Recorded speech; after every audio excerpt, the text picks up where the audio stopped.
All right, what's up, guys? VV back with another video. And in today's video, guys, we are going to be checking out OP08 Carrot.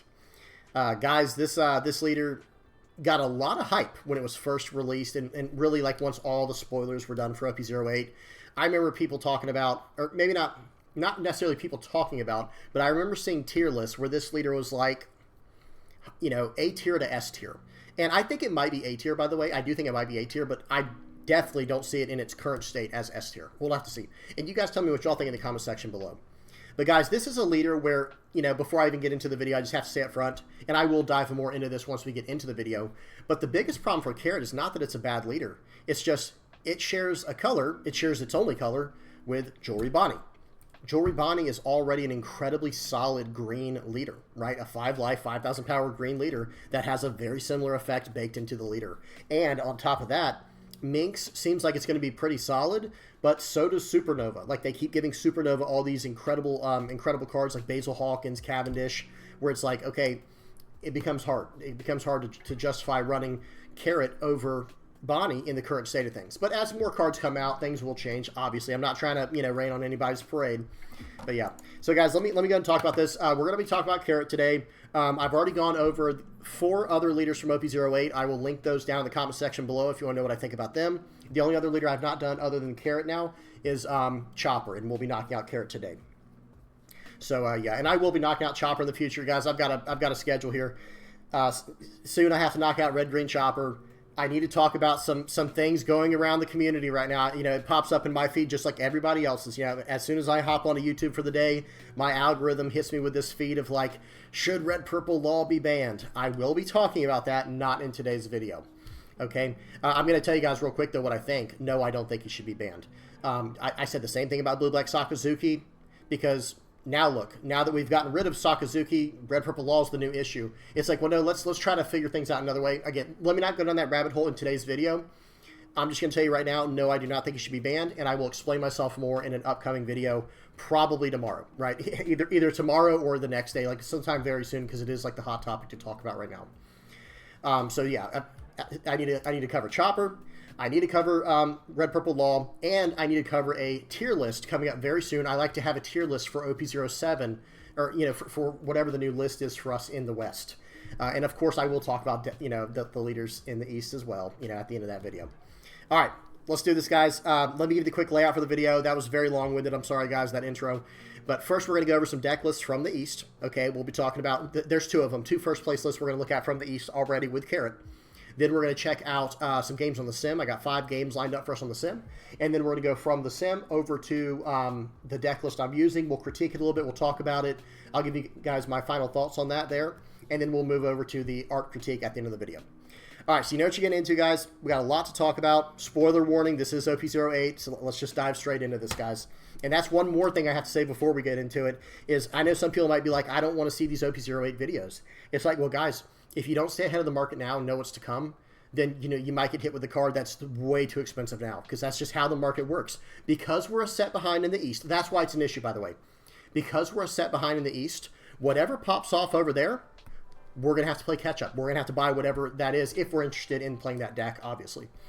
So, we got to stay on our toes. We got to stay ahead of the game. We got to stay ahead of the curve.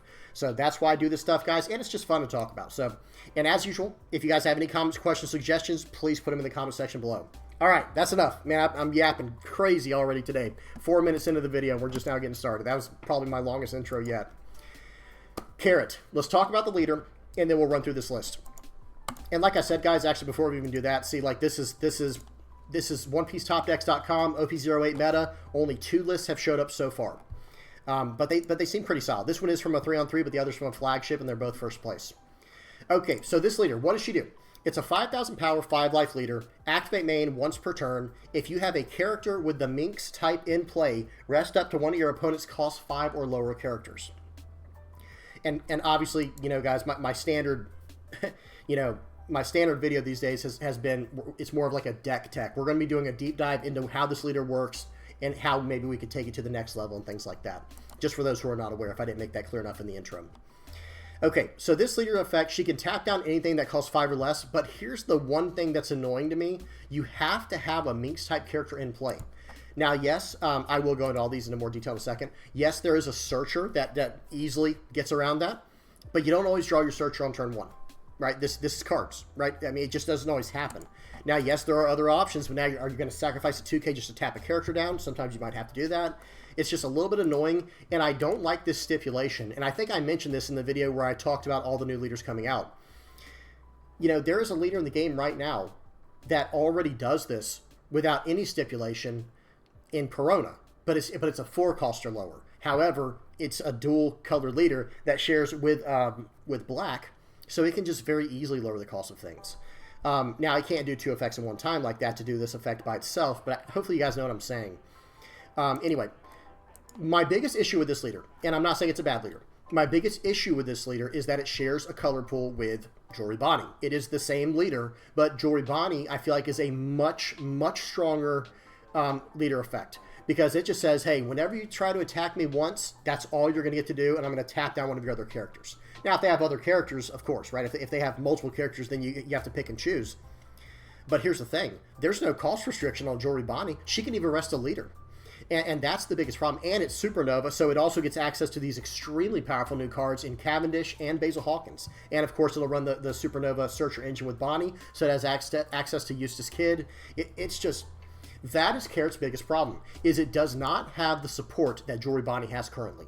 Okay, so as time goes on, this leader might see a little more play, because you can be more aggressive with Carrot. Because let me say that, I think Jory Bonney will be much more of a defensive geared leader, because it's saying, yeah, sure, go ahead and attack me with one character, and then I'll tap down your guy there. Whereas Carrot's just saying, no, I'm going to take the initiative, I'm going to tap your guy down on my turn and just smash into him. So they are very different. So like I said, in the future, when Carrot gets more support, then it might, be able to move up the tier list. But currently, I think it's like low A, high B. That's right. I put it as like low A, to be honest. Okay, so that's the leader effect. I'm going to run through this list. We'll talk about the cards and then check out the other list. So it's running 3 of the 2K counter Beppo, because that is a Minx, right? That is a Minx character, okay? 2 Dog Storm. I don't know the actual... That might be the real name for this one. But this... Actually, let me read through real quick, and then we'll go back. 3 of Shishilian, 3 Rosinante, 4 Viola, 4 Doflamingo, the 10 cost, 4 Baby 5, the Searcher, 1 Hody Jones, just a 1 of Hody Jones, and that is not even searchable on this list, so if you go over it, sorry. 3 Jory Bonney, 3 Dog Storm, I think this should be Inarashi, 4 Carrot, now this card's excellent, we will talk about this. 4 Milky, this is a 2K counter. 4 Wanda, this is a Searcher. 2 of the Don Quixote family counter Searcher, which is really strange, but still very interesting. And then 2, hang on, did I see that right? 3 of the 0 cost counter. Sorry guys, I got immediately distracted because it says total cards 48. If I had to guess, the card that is missing is the stage. There are probably 3 stage cards missing from this list, so that way you can actually use this Don Quixote family Searcher. There is a new stage. We're going to have to check out the new list, because I'm sure that that this list is running it, or not. Okay, sorry guys, we will check it out when we get to the games, the sim games on this video. But guys, there's a stage. It is not searchable, unfortunately. It's an animal type card. But it has set up to one of your... I think it's set up to one of your... I'm going to butcher it, guys. You can set up to one of your Dawn as active at the end of the turn. Or not in the turn, by tapping the stage. Sorry, guys. You tap the stage and set one of your Dawn as active. And then at the end of your turn, you can set a character as active. So it's a very strong stage. And it only makes sense... Like, otherwise, I'm not sure why you'd run this as a counter. Who knows? We'll have to see. But long story short, this is a very mixed up list of both Minx Tribe and Don Quixote Pirate. It seems like it's a pretty solid blend of each, but it's not super... This card's not searchable, this card's not searchable. Some really weird stuff going on here, guys.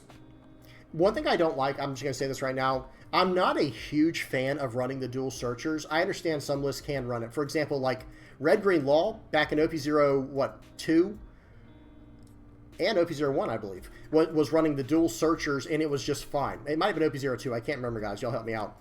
But it was running the searchers, and it was just, throwing a bunch of cards out, and it was excellent. Because you can just replay the searchers as well, so you get as much value as you need. And if you're really trying to find one specific target, you can keep bouncing that back to get it, for whatever searcher it applied to. But in in all the other decks, it would feel so horrible in this situation if you go over your one Hody Jones if you need that for your win condition, or if you're doing actually, let me do this. If you're having to do a baby 5 search and then like whoops, you just went over your carrots in like a 2K counter Milky or something, it just feels so horrible. Now, I'm not saying that, there's an easy fix to it, but I do take the deck in a slightly different direction. Yes, it is fine to run cards that cannot be searched. Like if for example, in my version, I'm running a very more Minx-centric package, and I still run Doflamingo because it's just a good card. I mean, yeah, it's fine to have these cards in there, but that's also why you'd want to run 4 of them in case you do accidentally search over one with your searcher. But with some of the tech cards he has in there, and 3 cards are missing, so like I said, I'm not sure what those 3 cards are that are missing, but if I had to guess, I feel like it'd be the stage. We'll have to see. But either way, let me walk through some of these for those who are not aware. This is mainly just a 2K counter. This Beppo card, it's just a 2K counter. But it does have Dawn times 1 when attacking, play a Heart Pirates card from your hand, other than Beppo, the cost of 4 or less.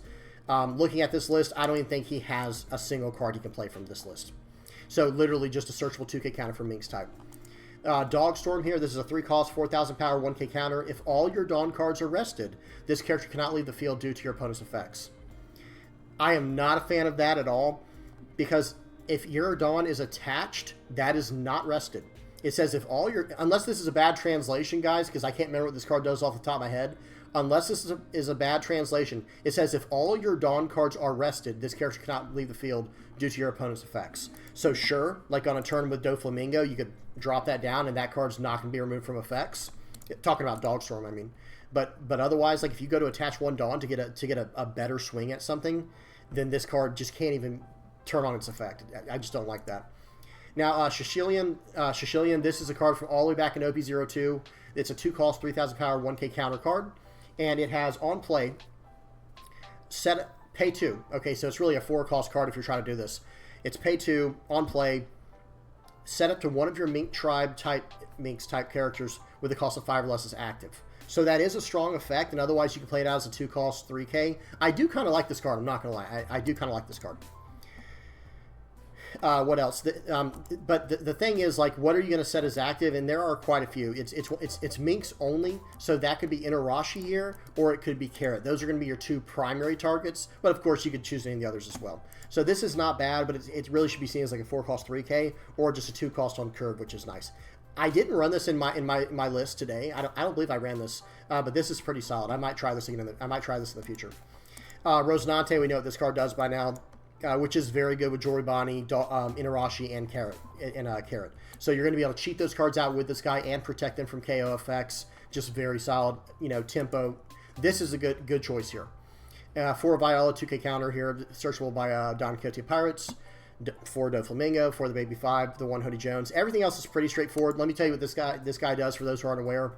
This is a 5 cost 6K 1K counter, and if your leader is Minx, you can have up to 2 of your opponent's rested cost 5 or lower characters cannot be set as active during their next refresh phase. So really good stuff there. Then we have Carrot on play when attacking up to 1 of your opponent's rested cost 7 or less characters do not become active during its owner's next refresh phase. This card has on play and when attacking just locking down a 7 cost. This card, Carrot, is very good. And it's a 5 cost 6K with 1K counter. There's like no downside to this card. 2K counter Milky here. Wanda's a top 5 searcher for Minx. We already talked about the searcher here, and then the 0 cost 3K. So not a whole lot going on. Let me go over to the next deck already. Talk about this flagship winning list. And they're running notice they're running a very similar list. They're running almost an identical list, actually.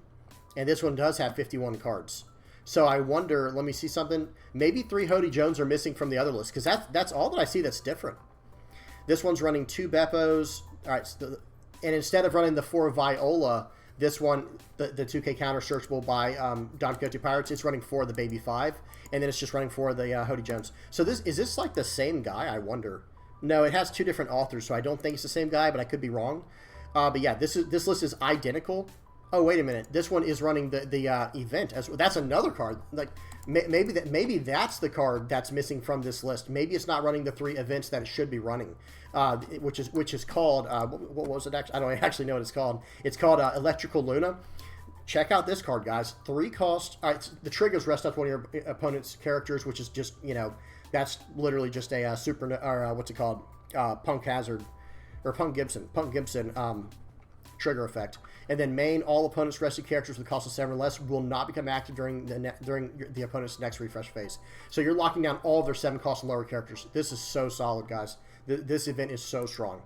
Okay, but other than that, this list is identical from what we saw. They're just not running the that Don Quixote 1-cost Searcher. I like this list a little bit better, and I actually think this is probably a little more accurate. This guy's running Dogstorm too. I do not get it, guys.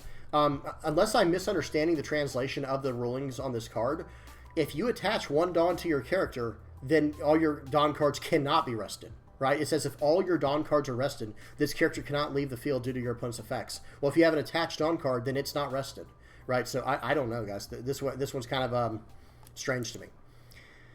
But okay, that's about it, guys. Not a whole lot to go over for the list. So let's go ahead and just hop straight over to the games. I am running a slightly different list. Make sure the volume's off. Got to go through the little routine here, guys. 2x speed. Let me move the camera over, and we'll be good to go. Let me see. Did I... right there. Okay, we're good. Okay, played. So this first game here, guys, as you can see, I'm running Neko Mamushi. That is the 5-cost 6K that can rush if your opponent has 7 or more rested cards. Okay, it's a 5-cost 6K with a 1K counter, too. I mean, it's just solid. Doing a double Wanda search here, trying to fix my hand. And as you can see, I am running the event. And that is not the same Shishilian guy right there. It's not the same card. This is the new one that's coming out in OP08. So I swing 2, and I was able to tap down the Who's Who with my leader effect, just pop it with a Wanda. And now, that was a little bit greedy. I will say, like, maybe I should have attacked into the, and then I play out the 3-cost Shishilian. The on-play effect won't even matter here because I can't really do anything with it. So swinging with Wanda was a little bit greedy against Kaido, because Kaido can attach 1 Dawn and attack into it and KO it and ramp a Dawn, and now he's on pace to get 8 now. So looking back, that was a slight play mistake in my personal opinion. Okay, but he plays out X-Drake. I'm not really worried about that, right? Because I do have Inarashi and Carrot in hand where I can just lock this card down. That is the strength in this deck, is just locking your opponent's board down. Okay, so right here, I do want to be able to play everything out this turn. I'm going to swing 5 into him with my character and my leader. And then I'm also going to lock down that character with I think I used with Inarashi. Really cool art on that card, by the way. Really cool art. Okay, so he is countering out very aggressively. He only has 4 cards in hand. He just drew up to 5 for the turn. Plays out the 9-cost Kaido. I had a feeling that was coming. You know, not a big deal. But yeah, he did get some value out of that for sure. And he has Onigashima running as well. This is not a great position that I'm in currently. But we do still have some answers. We do still have some ways to you know, fight against this board. So I'm going to go 5. What I've decided is I have to go for lethal. Like, that's kind of like not this turn, but it's like, okay, I'm not winning this in the long term because I have no Doflamingos in hand, and I do run 4 the 10-cost Doflamingo in my deck, but I have none in hand. So I have to start doing this the right way. Hits me with a Gravity Blade Raging Tiger. That felt bad. You know, that felt horrible. But okay, it is what it is. There's the stage. Let me just pause this real quick. So this is the stage I was talking about. It's a 3-cost, activate main, rest the stage, and if your leader has the Minx type, set up 1 of your Dawn cards as active. And then at the end of your turn, set up 1 of your Minx type character cards as active. And I think this card's very good. I think I'm running it as a 2 of, or maybe a 3 of. Excuse me.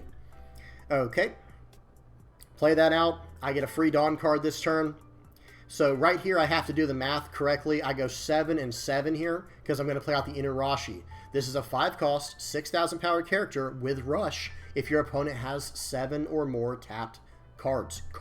So stage, leader, characters, Dawn, all of that. He pops it with another guy. Okay. Now, I think I do mess up here on this following turn. I have to 2K counter out of one of these. I should have taken that one, and then I could have countered out of this one to just ensure that the bait was going to be there. But I guess I can just tap that card down anyway, so that made sense. Okay, so take that one and take this one. Actually, he doesn't even swing. I guess he doesn't want to give me 1 extra card. But the truth is, I'm going for game this turn. But I mess up a little bit. I mess up a little tiny bit here with the math. I still was able to pull it off, but it was definitely a mess up. I should have only done 3 on my leader to swing for 8. And then play out the Neko Mamushi, stand a Dawn, swing for 8. This one should have been 9. So it should have been, I guess it didn't matter anyway, but it should have been swing for 8 with my leader and swing for 9 with Neko Mamushi. That was a small play mistake, but we got away with it. It wasn't something too crazy. But I do like to at least point out when there is a play mistake. All right, next game we got against Vegapunk. All right, let me go on 2x speed here, and we are good to go. Vega still needs love, guys. I don't know. Maybe they just haven't figured out the list yet, but I feel like if you know what you're doing against Vegapunk, I feel like you're in a very good place to win no matter what deck you're playing. I'm not saying that Vega is, and remember, guys, remember, this is OP08. I'm obviously playing an OP08 leader, so he has access to all the new cards he just got from OP08. It's just not enough. It's just simply not enough, in my opinion. Like this card right here, it's nice, you know, and he did get to trash a card and draw a card from that effect. But that's not really the issue with this leader, I feel like. I feel like going into the late game is the issue. And that's where, like, you'll see in this game. You'll see in this game. I'm trying not to spoil anything, but it's just different.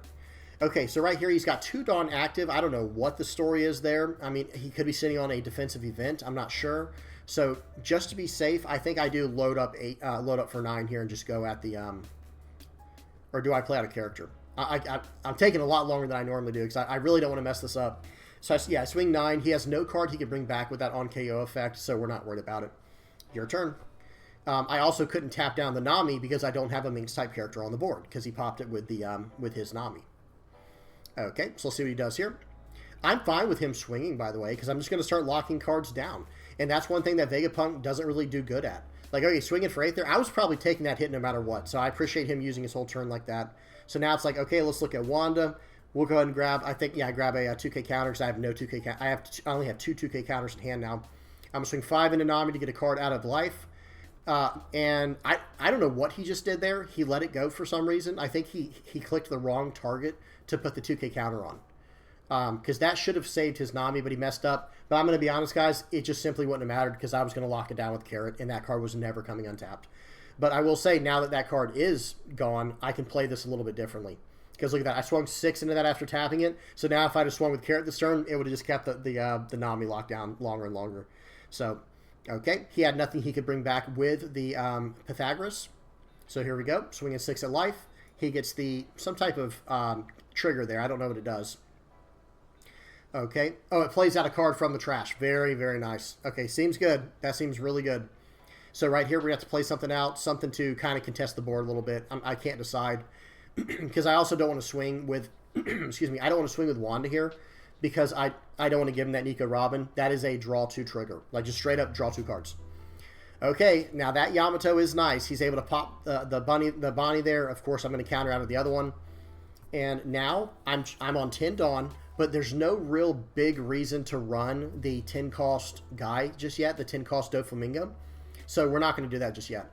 I do swing at life. It is what it is. I tap down that guy, swing 7 in. I swung with the leader first because I knew what the trigger was. That's why I was able to do it in a different sequencing. Swing for 5 more, and then I'm going to play out Pedro. So I'm trying to get cards out of the Vegapunk's hands. I'm trying to establish my board. I'm trying to get him to turn sideways with all his characters so I can just start locking them down permanently with just chained Doflamingos. And that's where, like, I don't know about the end game for Vegapunk, what he's trying. I don't know if, I actually don't think Yamato's the right call. I actually think Ace is just strictly better. And then I would rather see, I don't know, I guess Yamato's fine because they're about the same, but I'd rather see Raigo in the deck somewhere. And who knows, maybe this guy's running it and I just don't know. Okay, so right here, I'm going to probably block with Pedro, 2K counter out, so now he has to choose which card he wants to get rid of. Okay, 2K counter, so now what? Which card do you want to get rid of? If he gets rid of my Pedro, then I can just pop one of his characters. Gets rid of Carrot, that was the right call. But you guys see what's in my hand, you guys know what's coming. He's going to pay 1 to gain 1 life with Nico Robin. He's going to bounce another one of his cards back to life. I don't like that. And I think I have a small issue, a slight play mistake. No, I don't. Okay. I was going to say, I think I have a slight play mistake here, but I actually swung first. That was what I wanted to do. So I'm going to swing for 5 here. Let's see what he gives me. He gets the card. Yep, now I need to use that to tap down the Pythagoras. Okay, I swing first. I think, is this the turn I was thinking of? Because I know I had a play mistake coming up here. No? Okay, it wasn't this one. So play that out. Your whole board is locked, and it is your turn, sir. You have 1 life left. Now, Vegapunk can gain life, obviously. It's built into the leader. But I'm starting to establish a pretty nice board, a pretty meaty board. But one thing I will say is his board is pretty chunky too, right? Like he can deal with me if he untaps. But that's the key, right? Don't let them untap. Okay, let's see what he does here with S-Hawk. I'm sure he's going to gain life this turn, right? I mean, like, it's one of those things. Let me make sure it's on 2x speed, by the way. I feel like it's just, some of these games feel so slow, but that's okay. There we go. he just plays a card out over... Like, why wouldn't you push that card back to life, then play out the other card? That's the only thing that's kind of confusing for me there. Okay, so right now, what he doesn't realize is if he would have somehow found a way to tap, like, KO my Wanda, then I wouldn't be able to use my effect right now for my leader. Okay, so he gets that out. Let's see what happens here. I think I swing 10 into the... I have to tap a card down. I'm going to tap that down. So, slight play mistake here, in my personal opinion. I think I should have swung 10 into Katakuri. Instead of letting him draw 2 cards, just swing 10 into Katakuri, and that would have gotten his last 2 cards, and it probably would have KO'd him, too. Then we could have locked down from there. But, well, I don't know. It's hard to say. It is hard to say. Because one of the cards would still be active. That's the issue. So S-Hawk here is going to be at 8,000 power from this effect. While your life is less than your opponent's, he gets plus 2,000 and cannot be KO'd by slash-type characters. Okay. So he's going to swing in. I think he tries to take out my Doflamingo this turn. And that's not a great idea, to be honest. I get it. Like, he's up against the ropes. I totally understand. But I have 7 cards in hand. He swings for 11 and 10. It's never going to happen, right? He should have just put everything on his Katakuri to try to get rid of that card, because that was his only chance, and I probably still could have countered out. You know what I mean? Because if he had put... Okay, he needed 4 Dawn. So if he'd put 6 Dawn... left. If he had put 6 Dawn on the Katakuri, it would have put it at 14. I could have just gone 2K, 2K, 1K. And then that's that. I don't know. It's just a bad situation. Why not just go for face? I think it's kind of your only chance, because you're not getting my guy. You know, I would have had to have bricked so hard for him to get that character right there with that play. Okay, so he didn't have enough to counter out of it. I think he was just saying, like, yeah, I lose, because... Yeah, there's no way out of it. Because if he had taken that hit, then I put all the remaining 9 and swing 19 at face. There's no way out of it. GG. That's Vegapunk for you, though. All right, next up we got Carrot versus Bonney. I think all these games were pretty long, guys, because Green plays very controlling. Green is a very control-centric deck where you're just locking your opponent down. Oh, this game's a banger, guys. This game was pretty crazy. This was a very back-and-forth game. Even after I made arguably a pretty big play mistake. I mean, at least in my opinion. But we'll see. You guys tell me what y'all think in the comment section below. I think I make a big play mistake this game. It's not for a while, though. Don't worry. I'll mention it again when it comes up. Okay, play out Zhao or whatever. I technically should have swung 6 at the Bonney, but no one's going to block out of that realistically. Okay, so he's going to swing for 5 into me. I'm going to take the first one because my hand size is pretty low. I need to establish a character so that I can attack into the characters here. I can't go for Bonney simply because the Rosinante could save her even if they're both rested. It doesn't matter because Rosinante will be able to protect it. Okay, I play out Carrot. He was not able to tap down my Carrot because he did not have enough Dawn open. He's going to swing for 5 here. I am going to 1K counter out of this with that card. I'll talk about that card when we get to it. It's not great. There's just... I tried to stay very Minx-centric. That's one thing I really tried to do. Okay, so right here I'm going to tap down his Jewelry Bonney. I can be aggressive here. There's a lot of things that can happen. So I think I swing at face here is the idea. I swing at face, but I swing for 7 just to make sure it's a good number. Lock down Jewelry Bonney. So I effectively KO'd that character for this turn, right? Now... I shouldn't have swung 6 at face, though. I should have... Well, actually, sorry. I didn't even... Here I am trying to correct myself. I guess I shouldn't have even tried. And now I'm going to swing 6 more at face with Nekomamushi. I was going to say I should have only swung for 6 with Bonney because I didn't have enough Dawn, but I forgot I had the stage in play. Okay, so swing for 5 at face here. This guy's staying aggressive, too. He realizes the longer this game goes on, the worse, for everybody. All right, but man, guys, in this situation, I think I'm going to lock down the law. First I'm going to get as many cards out of his hand as I can. I'm going to swing 6s into this Jewelry Bonney all day, every day, right? Swing 6 more. Actually, I can't even swing 6. I'd have to do it in a different order. I think I do. I'm going to lock down the law, swing 6 more into Bonney, play out the what's his name, the Zoro, untap 1 Dawn with my stage, swing 6 more. I got 3 cards out of my opponent's hand that turn and establish a 9K. A 9 cost 9K Zoro. Here's where the play mistake's coming. The play mistake is coming up, guys. It's coming up. Don't worry. Have no fear. And I still think there was arguably a play. Like, you'll see what I was trying to do. You guys will see what I was trying to do here. Swing 6 into there, so I know he's trying to drop down a big card right here. I counter out of that because he still has his attack with Rosinante, so I know he's going to get rid of my card. I'm like, okay, at least he's swinging into that instead of my life. That's fine. And then I believe he plays out a Zoro of his own. So here we go. It's about to be Battle of the Zoros, but my opponent has 1 Dawn left for his leader effect. Now, understand, I do realize he has 1 Dawn active. That's not my issue. The issue is where I don't stand up my my attack with my Zoro and stand him up, and you'll see what I'm saying. You'll see right here. Okay, so I'm really thinking, I'm deep in the tank right now. I'm like, okay, this is a pretty good game right now. We've got a good game on our hands. So watch what we do here. I wanted to establish the Rosinante. So I'm going to, and that will lock down his entire board. So I'm going to swing 6 into one of these 5 costs. Or into that, that's fine too. I should have swung into one of the characters, like I said, but I didn't. And now he taps down my character. Well, if I had used, how do I say this? If I swing first with the Zoro, I can stand him up immediately, and then he gets tap it from there, but then I still got the attack in, and then I can still use the Zao to unstand one of my Dawn. And that's what would have fixed everything. But now, guys, yes, his whole board is locked down. I got to pause it, guys, because we do have to talk about this for a second. What I should have done is swung with Zoro first and use his character effect that costs 1 Dawn to stand him up immediately. Now my opponent will have the chance then to rest my Zoro again. That's fine, because I would have swung 9 into one of his characters, right? Like, I would have gone at one of his characters. I should not have gone for face. I should have gone for a character. Then, like I said, he'll tap it down again. No problem.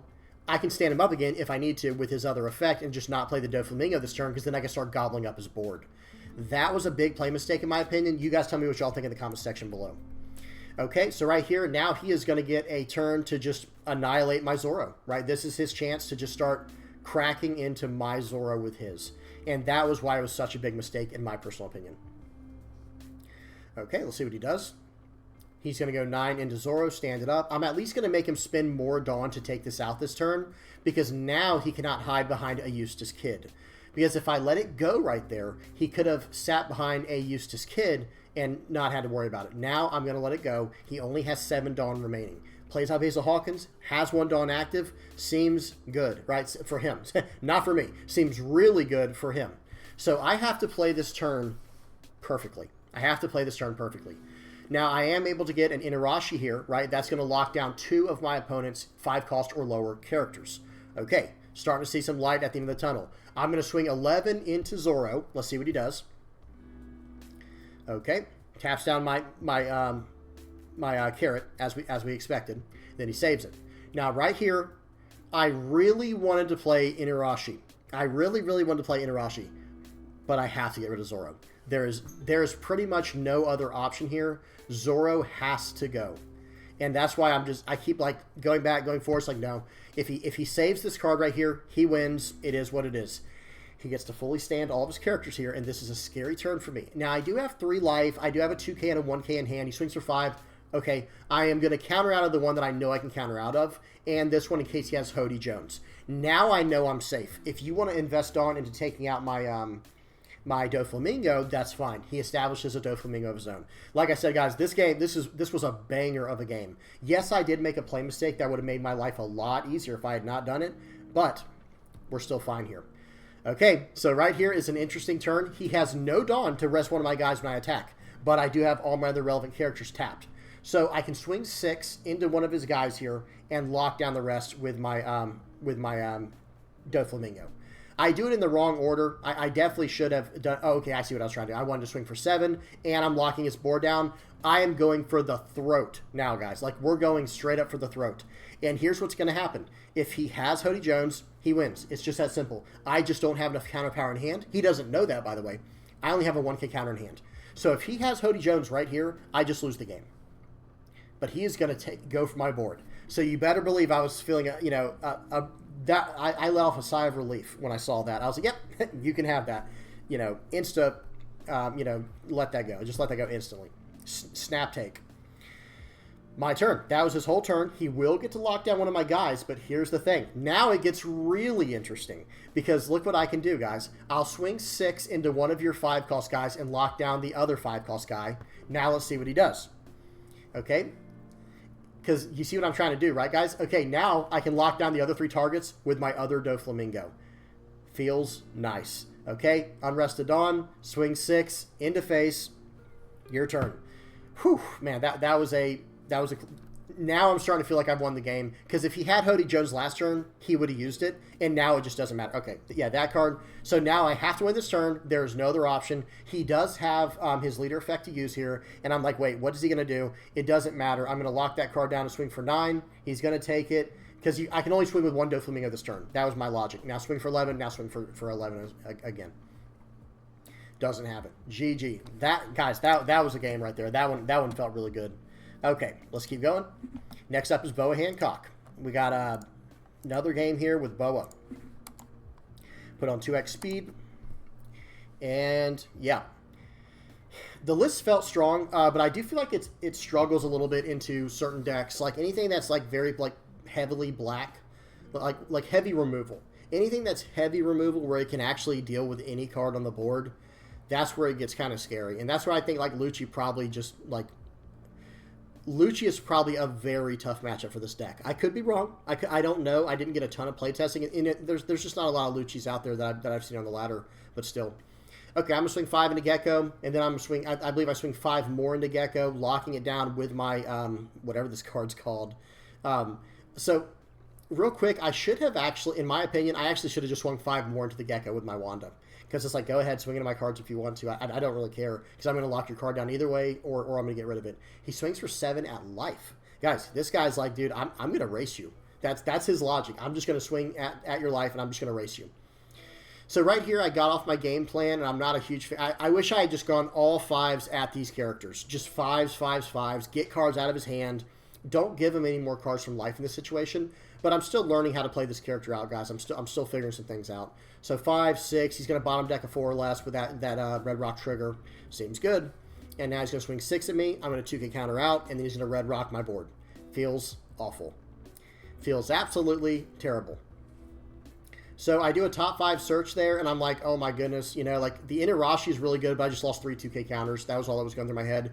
I have another Zoro in the deck, so I wasn't too worried about that. But losing the that many 2K counters felt absolutely horrible, and I have to take that. He Mihawks my card off my Inarashi off the board, but I did lock him down. I'm at 10 Dawn this turn. I'm going to swing for 5 at face, it looks like. Yep.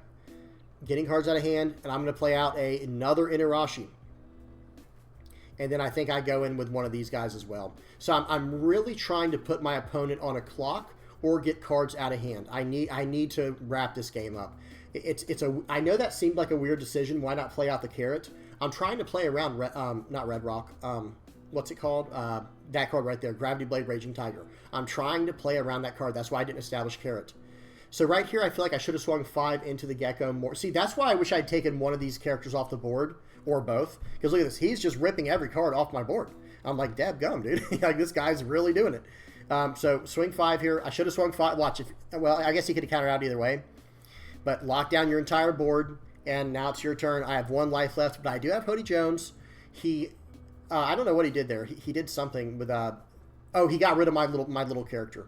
I think I had Wanda on the board. He used that just to draw a card. I'm going to swing 7 at life. I'm going to swing 9 at life, and I'm going to swing 10 at life. And if he has it, he has it. If not, and he doesn't. So he instantly got out of that game once I swung in with right, let me pause right here. So so he has 5 cards in hand, and he just takes it. I can't even pause fast enough, guys. I'm trying to get like right to where let me try to pause it right. Got to do it so fast. Oh, I can't do it. Anyway, so he only had like 2 1K counters in hand, I believe.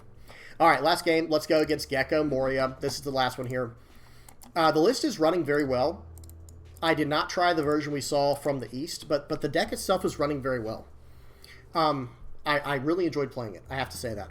But it does feel like the Supernova package is just stronger coming out of Jewelry Bonney, and we'll talk a little bit more about that in just a second. Okay, so he hits me with Perona. This is an ideal start for him. You hate to see it. I have to toss my Zoro. That card's not sticking, so it's like, just get rid of it. It's not a counter. So he actually, I got a Luna trigger from the top, rested his Perona, and now I'm going to swing into his board. I'm actually fine with slowing this game down, because if I can slow this game down, then I'm going to win the game. At least that's the way I feel. He's got 3 cards left in hand, and guys, that's not the worst thing in the world. Gecko does not have a ton of ways to gain card advantage. Like, yes, it can do like hogback tricks and things like that. Let me make sure I have this on 2x speed, guys. I'm sorry. Yep, every game I have to check. Sorry. He's going to Absalom to pop my Wanda. He's just trying to keep tempo on the board. It's a good call. It's a good call. But I don't know if it's going to be enough, because like I said, I can lock this board down pretty good here. I'm going to swing 5 into the Perona. I'm going to tap down the Absalom, and I'm going to keep eating this board up. See, I almost attacked life. That would have been a mistake. All right, he thought he saved his Absalom. Now it's just locked down because of Carrot. I'm just going to eat all these cards from hand. Okay, swing for 7. He is not using his leader effect. Oh, no, he is. Excuse me. Uses leader effect, plays out Hogback to get a card, to get some kind of card advantage, because I'm just whittling him down. Y'all see this, right, guys? I'm just whittling him down. So he is stuck between a rock and a hard place. Yeah, that's literally it. Okay, so right here, swinging. I think I swung 6 at one of them. He 2K countered out, and I tapped down the other one, and I'm trying to lock it up here.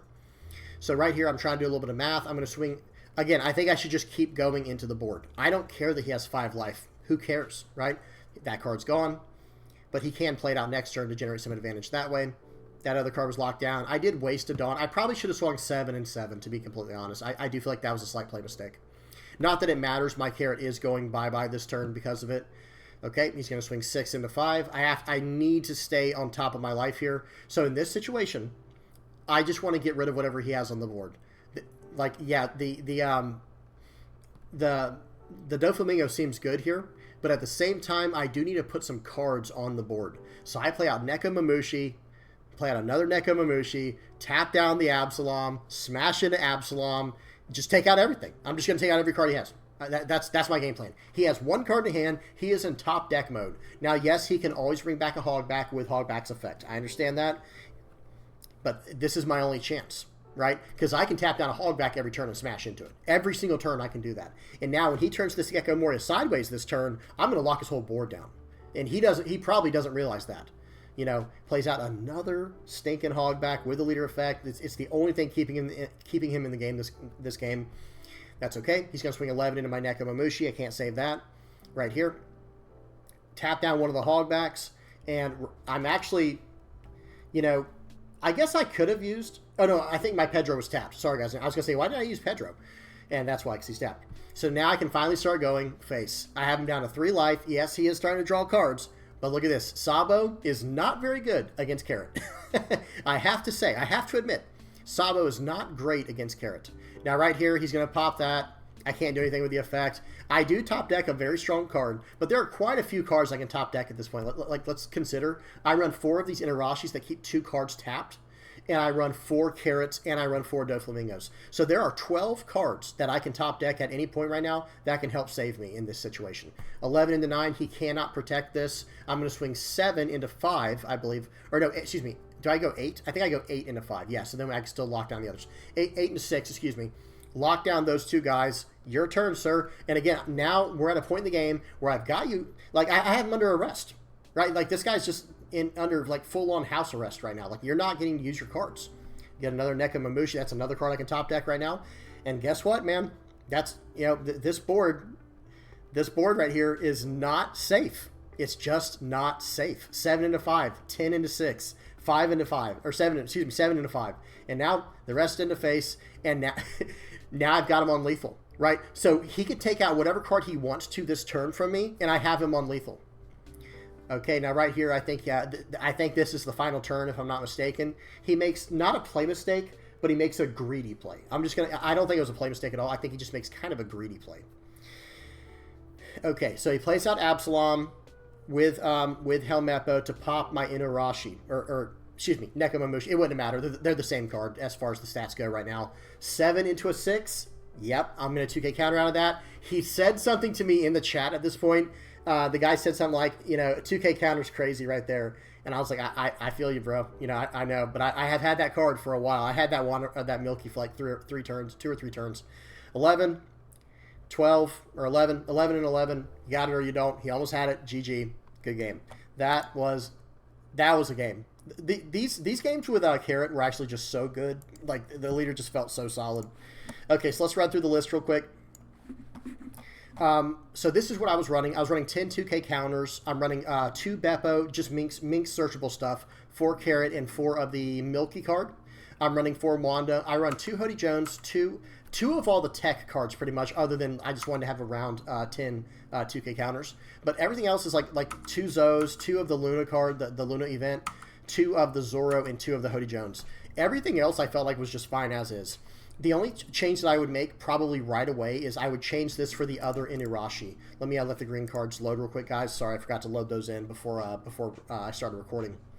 Okay, 3, 2, 1. Let's see if it loaded. Yeah, it's almost there. There it goes. All right, perfect. Okay, so Minx. Let me just type in Mink. Yeah, just Mink, I guess. It is the 2-cost Inirashi, this card, or Shishilian. Sorry, guys, Shishilian. I think this card is slightly better than this other Shishilian. Maybe and here's why I think it, by the way. I think it's better because it is a 2-cost 3K, so I could just play it out very early, and then that goes perfectly with my leader effect. But then if I actually need this card's effect, then I can use this to get another attack off. Because one thing to consider, guys, this is not a once per turn. Okay? This card's attack is not a once per turn. Okay, and neither is this card, but this card's not as relevant. But actually, hang on. Yeah, it's a 5-less. So yeah, this card plus the Shishilian ends up being like a, swing 7, like attach 1 Dawn to your Carrot, and then use 5 to stand it back up. So you'll swing first for 7 with it, lock down one of their characters, use this Shishilian to stand it back up, swing it again, lock down another character swinging for 7. That's kind of, it just seems very, very strong. Hopefully you guys see what I'm saying there. Hopefully I'm not too clumsy with that. And guys, that's pretty much it right now. Pedro just is what it is. This is just a solid card. Please read this. Pause and read if you don't know what this does. Nekomamushi, this is if they have 7 or more rested cards, you can just smash in with Rush. The Shishilian, like I said, this is the immediate change I would make. Oops, did it mess up? No, it did. It did it right. This is probably the only change I'd make currently. I'm only running 2 of these Electrical Lunas. Excuse me. I think this card is really good, but I really like it as just a 2 of for when I absolutely need it, because I have a lot of lockdown on bodies, right? Like my Carrot is locking cards down, my Inarashi is locking cards down, Hoodie Jones is tapping them at least, and then my 10-cost Doflamingo is just locking cards down. I'm a big fan of that. It's nice having the extra ones here. I would potentially go up to maybe 1 more of these, like maybe drop down 1 of these con slot. So okay, this card right here, kind of cool in nature, like but in practice it just doesn't get there. Like theoretically it's good, but in practice, it's not insane. It's not bad either, though. 3 costs, 4,000 power, 4,000 being an important number to get around Red Purple Law, getting a free effect off. So 3 costs, 4,000 power, 1,000 counter, and then when attacking up to one of your opponent's rested cost 4 lower characters, cannot be set active during their next refresh. So there is that. What else? That's really about all that I've tried so far, and I think that's kind of all we want to go with. If you guys have any other ideas, by all means, please link them down in the comment section below. Tell me what you think. But I'm pretty happy with how this is going. I do want to at least try the other list that people are playing right now to see if I actually like, how it feels. But this list felt pretty good. It just felt like the whole time. Bear with me, guys. It just felt like it was a slightly weaker version of Jewelry Bonney, and it actually felt it was about. It probably had more control than Jewelry Bonney did, as weird as that is, because, you can be very aggressive, and that lends to the control, right? It's like, okay, what's better control? Me tapping your guy down so he can't attack this turn, or on my turn, tapping him down so I can just KO him on my turn, right? And the answer is neither, really, right? It's kind of, they're both the same, because now you can attack him on your next turn because you tapped him down. But I think you guys know what I'm saying. Hopefully y'all understand what I'm getting at there. But Carrot being able to be very aggressive in the early game, like Perona, allows you to get away with a lot of stuff and establish some decent bodies with decent effects. This on-play / win attacking thing is what I like to see. I want to see more of these kind of cards in the future, where it is a solid card effect on play, and then you can continuously use it when attacking. Okay, well, that's pretty much it, guys. There's not a lot of Minx cards to talk about. And like I said, if you start venturing too far away from Minx, then why not just run Jewelry Bonney? So I don't want to go down too many other paths. If I missed a really good card, please say something in the comment section below. But that's about it for this part of the video. All right, next up, guys, moving over to the art critique. We have S Snake, okay? Or, S Snake, excuse me. Let me get this going. This card, guys, I have ranted and raved about. I think it is so good. I think this card is so amazing. The composition, everything about it. And we're going to break it down in today's video now. So first thing I want to talk about is this, what's going on right here. Green has just been the go-to color, guys. We might just have to... actually, in this one, there's a little bit of teals going on. So we'll do a purple. All right, we'll do purple here. Actually, let me use this slightly darker purple. Okay. All right, so first things first. Look what's going on here. I'm going to make these 3D so I can move them around still. The first thing I want to draw attention to is these rings going around this effect. Like whatever this like star effect is going on, just looks awesome. I'm gonna fully do all three of them because he has 3 specific rings. Let me there we go. Going from here. So the star is a really nice pattern here, and we're actually going to highlight that as well. Check this out, guys. And we will do this one green. I think this will look good. Yep, so this green here, and we will make it 3D. We'll actually pull it to the front, in front of all these, and we'll also use another line going this way. We'll make it 3D. Let me go like that. There we go. Check this out, guys. Look how cool this is right here alone, and we're not even done yet, right? We're not even like halfway done with it yet.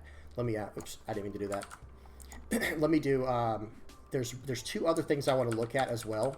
Like that's the first thing I want to draw attention to is like just this interesting side piece. And you guys are going to have to tell me what is in her hand.